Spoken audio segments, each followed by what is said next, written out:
Selamat jumpa kembali bagi penonton setia kami di Umat Islam Channel.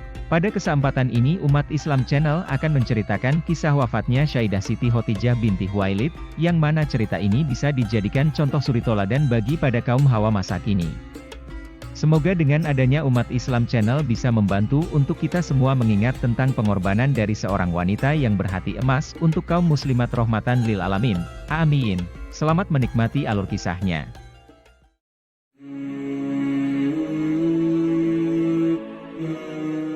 Assalamualaikum warahmatullahi wabarakatuh. Jumpa lagi dengan Umat Islam Channel, yang mana pada kali ini akan menceritakan kisah seorang wanita mulia, Siti Khotijah binti Khuwailid. Siti Khotijah binti Khuwailid adalah wanita pertama yang masuk Islam pada zaman itu. Beliau dari kabilah Bani Sa'ad, dari suku Quraisy. Semua yang Siti Khotijah lakukan atas dasar kebenaran yang bisa dijadikan contoh suri toladan bagi kaum Hawa pada zaman itu. Lalu Sayyidah Khotijah dipertemukan sama baginda Nabi Muhammad Sallallahu Alaihi Wasallam, sehingga keduanya melangsungkan pernikahan. Siti Khotijah wafat pada hari ke-11 bulan Ramadan, 10 tahun kenabian, 3 tahun sebelum Rasulullah hijrah ke Madinah. Tapi sebelum beliau wafat pernah memberi pesan kepada junjungan kita Nabi Muhammad Sallallahu Alaihi Wasallam, ya Rasulullah. Lalu beliau pun membalas dengan sebutan mesra, ya Habibi, ya Habibi, yang artinya kekasihku, kekasihku, ada apa gerangan. Lalu Siti Khotijah bilang sama Rasulullah, ya Rasulullah, maafkan aku, selama ini aku tidak bisa melayanimu dengan begitu baik. Dan maafkan aku karena aku tidak bisa berbakti kepadamu ya Rasulullah. Maafkan aku sekarang tidak bisa membantu untuk meneruskan perjuangan Anda untuk menyiarkan agama Islam.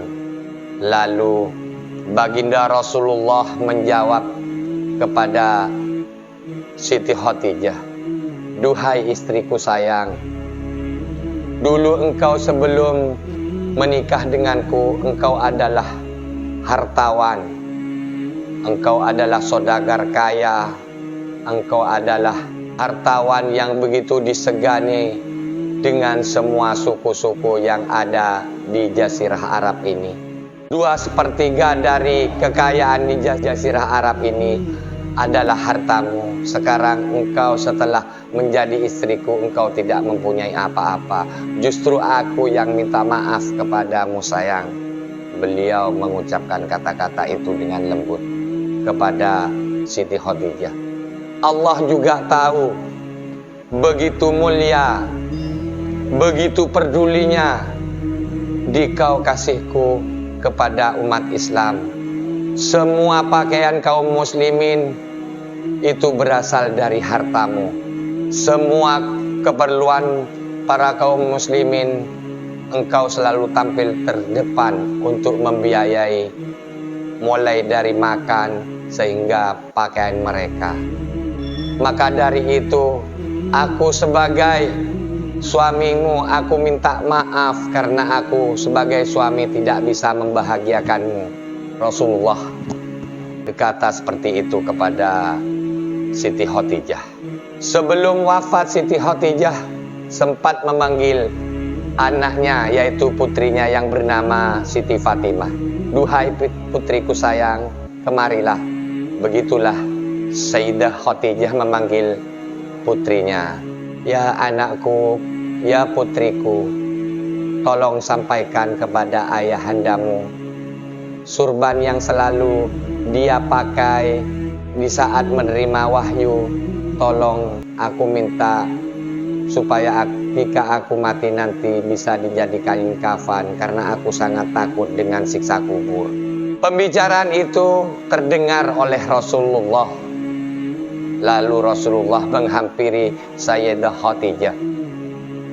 Duhai istriku, ada salam dari Allah untukmu.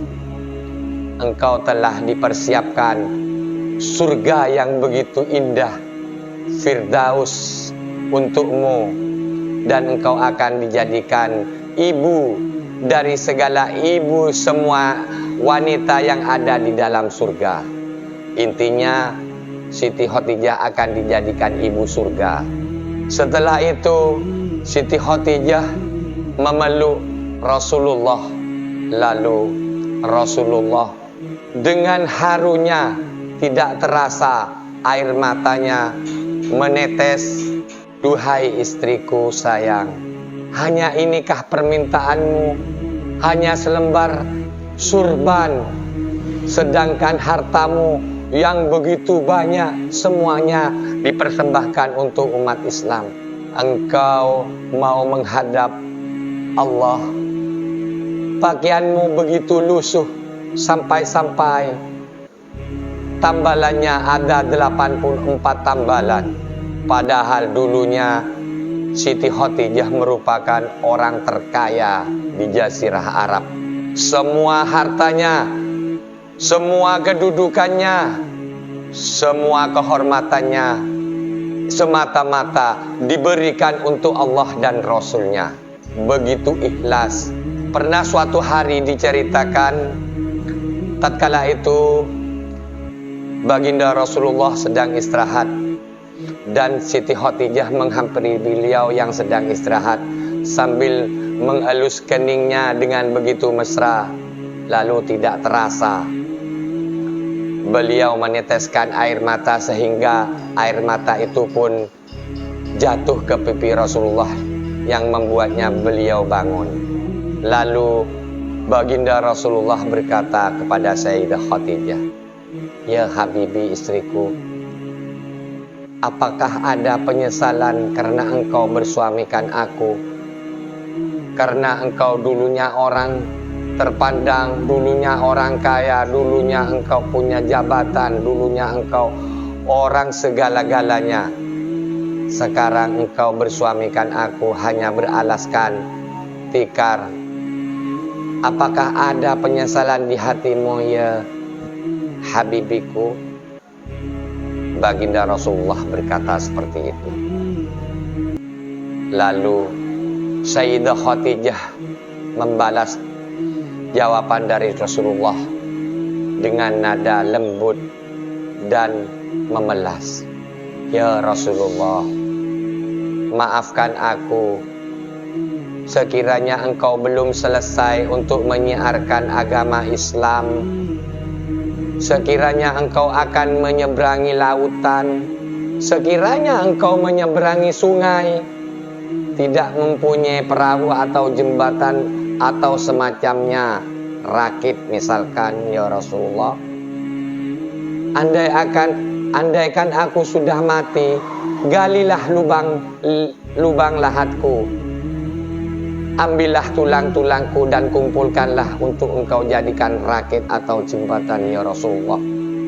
Begitu mulia mereka memperjuangkan agama Allah.